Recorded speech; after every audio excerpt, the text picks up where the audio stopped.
បាទបន្ទាប់ពី Creator Studio ហើយខ្ញុំចូលមក Monetization បាទក្រោយពី Monetization មកកន្លែងនេះបាទឃើញទេគេដាក់ថា In Stream Ad អញ្ចឹងអ្នកនរគ្នាកន្លែងហ្នឹងបើអូខេហើយអ្នកនរគ្នាចុចទៅលើ Start Setup បាទអញ្ចឹងដល់កន្លែងនេះគឺ Team Review អ្នកនរគ្នាអាចចុចកន្លែងហ្នឹងបាទ scroll មកក្រោមបាទ scroll មកក្រោមអ្នកនរគ្នាអាច Agree Team កន្លែងនេះ tick ហើយអញ្ចឹង set up payment អ្នកនរគ្នាចុចទៅលើពាក្យ set up បាទអ្នកនរគ្នារើស page បាទ page របស់អ្នកនរគ្នាគ្រប់គោលការណ៍មួយហើយអ្នកនរគ្នា next បាទអ្នកនរគ្នា create new account ណា create new account ដោយសារខ្ញុំមាន account ហើយខ្ញុំអត់យកទេខ្ញុំ create new account សម្រាប់អ្នកនរគ្នាដែលថ្មី create មកបាទអ្នកនរគ្នាជ្រើសរើសប្រទេសថៃបាទកន្លែងនេះណាយកថៃពីព្រោះអីអាស័យដ្ឋានរបស់យើងដាក់នៅថៃហើយបើយើងដាក់ខ្មែរគឺដេកហើយទាំងអស់គ្នាណាបាទកន្លែងនេះអ្នកនរគ្នាជ្រើសរើស individual ព្រោះ page របស់អ្នកនរគ្នាជា page personal ណាបាទ individual មកអ្នកនរគ្នាវាយមកដាក់ឈ្មោះអីឧទាហរណ៍ឈ្មោះអ្នកនរគ្នាមកណាបាទឧទាហរណ៍ខ្ញុំដាក់ឈ្មោះខ្ញុំបាទអាស័យដ្ឋានដាក់អាស័យដ្ឋាននៅថៃអ្នកនរគ្នាមិនខ្វះទេចូលទៅក្នុង Google Map មកខ្ញុំប្រាប់អ្នកនរគ្នាអស់ហើយបាទចូលក្នុង Google Map បន្ទាប់មកទៀតអ្នកនរគ្នាចូលមកហើយអ្នកនរគ្នាវាយពាក្យថាបាងកកបាទបាងកកបាទអ្នកនរគ្នា enter មកវានឹងរត់ទៅកាន់បាងកកអញ្ចឹងកន្លែងនេះអ្នកនរគ្នា zoom មកដាក់អាស័យដ្ឋានកន្លែងណាដាក់ទៅកន្លែងនេះចោះឧទាហរណ៍អញ្ចឹងអ្នកនរគ្នា copy មកនេះ copy មកបាទ copy មកបាទអត់មានបញ្ហាទេណាអាស័យដ្ឋានហ្នឹង Facebook មិនដែលទៅតាមដានយើងរកអាស័យដ្ឋានផាសមកអ្នកនរគ្នាវាយមក city បាទបាងកក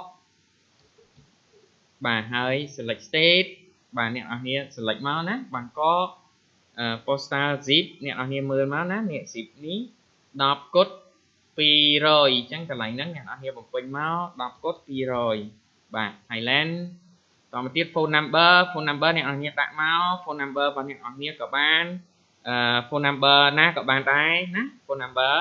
ដាក់មកឧទាហរណ៍ខ្ញុំដាក់ phone number ផុសថៃក្បាលផុសថៃអញ្ចឹងអ្នកនរគ្នាដាក់មកបាទមាន phone number ណាផុសថៃអ្នកនរគ្នារកមើលមកអូខេ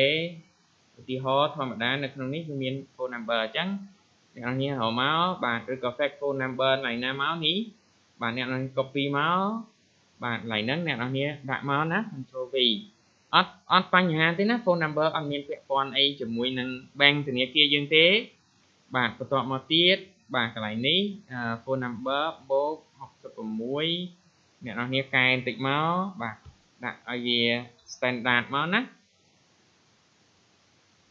phone number អ្នកនរគ្នាដាក់មកបាទខ្ញុំដាក់នេះបាទនេះបាទលុបកន្លែងនេះចេញមកលុបកន្លែងនេះចេញមកដាក់0មកបាទកន្លែងនេះអ្នកនរគ្នាដាក់មកដាក់ email address របស់អ្នកនរគ្នាមកណាឧទាហរណ៍ខ្ញុំ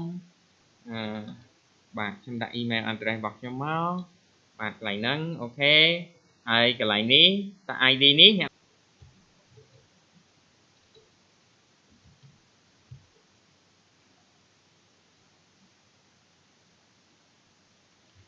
បាទអញ្ចឹងកន្លែង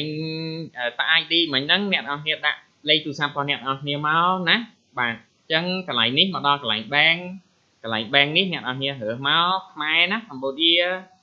បាទ Cambodia កន្លែងនេះ bank Cambodia ណាតិចដាក់ថៃទៀតដេកស្ដោកទាំងអស់គ្នាកន្លែងនេះគឺ Cambodia នេះ Cambodia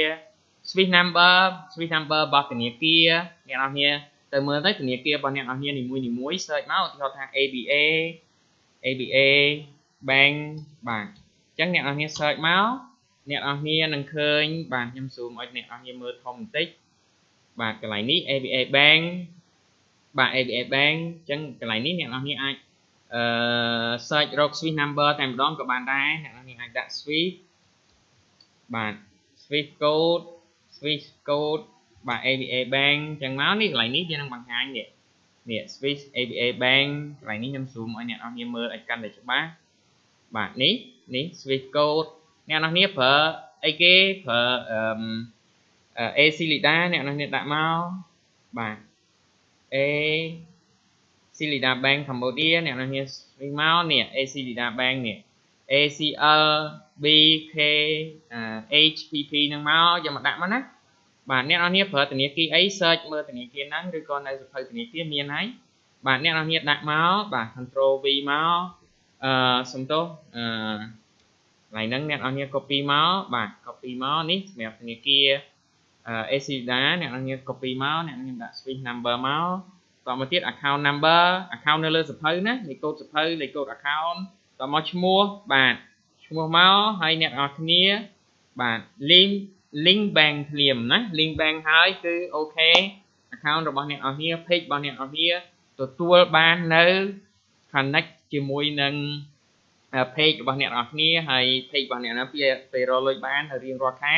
លុយនឹងធ្លាក់ចូល bank របស់អ្នកនរគ្នាដោយស្វ័យប្រវត្តិអត់ពិបាកទេណាអ្នកនរគ្នាអត់ពិបាកទេដូច្នេះនេះជាចំណុចពិសេសដែលខ្ញុំនឹងបង្ហាញអ្នកនរគ្នាចំណុចពិសេសដែលខ្ញុំបង្ហាញអ្នកនរគ្នាហើយសង្ឃឹមថាវាជាប្រយោជន៍ដល់អ្នកនរគ្នាណាដែលកំពុងតែរងចាំវីដេអូនេះគឺអូខេជាគោលបំណងរបស់អ្នកនរគ្នាហើយជាក្តីបំណងរបស់ខ្ញុំដែលចង់ចែករំលែកទៅបងប្អូនអរគ្នាអរគុណអ្នកនរគ្នាដែលតាមដានវីដេអូរបស់ខ្ញុំចាប់ពីចំណុចចាប់ផ្ដើមរហូតដល់ទីបញ្ចប់ហើយយើងនឹងជួបគ្នានៅវីដេអូរបស់ខ្ញុំថ្មីជាបន្តទៀតបាទតាក់ទងទៅនឹងបច្ចេកទេសតាក់ទងទៅនឹងវិធីសាស្ត្រតាក់ទងទៅនឹងគន្លឹះនៅក្នុងការរកលុយក៏ដូចជាការគ្រប់គ្រង page Facebook អរគុណម្ដងទៀតហើយយើងនឹងជួបគ្នានៅវីដេអូរបស់ខ្ញុំថ្មីបន្តទៀតបាទ